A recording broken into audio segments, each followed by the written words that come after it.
అభిమానులంతా మన్మధుడు అని పిలుచుకునే నాగార్జునతో సంకీర్తన అనే క్లాసికల్ ఫిల్మ్ తీసి డైరెక్టర్గా ఎంట్రీ ఇచ్చిన గీతాకృష్ణ మొదటి సినిమాతోనే నంది అవార్డు అందుకున్నారు. కోకిల అనే నెక్స్ట్ జనరేషన్ ఫిల్మ్ తీసి తన ప్రతిభను నిరూపించుకున్నారు. తీసిన సినిమాలు కొన్నే అయినా ఇండస్ట్రీతో మాత్రం ఎంతో అనుబంధం ఉంది. కమల్ హాసన్ నుండి పవన్ కళ్యాణ్ దాకా ఎంతోమంది స్టార్స్తో పరిచయం ఉన్నా కూడా వెళ్ళి అవకాశాల కోసం అడగడం ఇష్టం లేక సెల్ఫ్ రెస్పెక్ట్కి ఇంపార్టెన్స్ ఇచ్చి తెరమరుగైపోయారు. 2011లో వచ్చిన కాఫీ బార్ తెలుగులో గీతాకృష్ణ డైరెక్ట్ చేసిన లాస్ట్ మూవీ.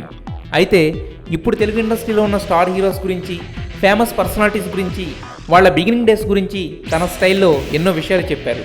తనకు నోటిదోల ఎక్కువని స్వయంగా ఒప్పుకున్న ఆయన హీరోలంతా బచ్చాస్ అంటూ ఆగ్రహం వ్యక్తం చేశారు. ఇంకా ఇండస్ట్రీ గురించి గీతాకృష్ణ చేసిన ఆసక్తికర కామెంట్స్ కోసం ఈ వారం frankly with TNR episode miss కాకుండా చూడండి.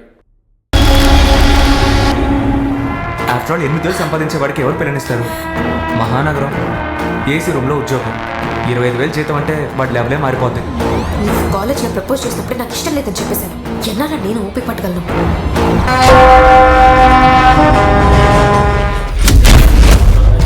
పులి వేటాడాలంటే జింక కావాలి. జింక కాలింగ్ పులి.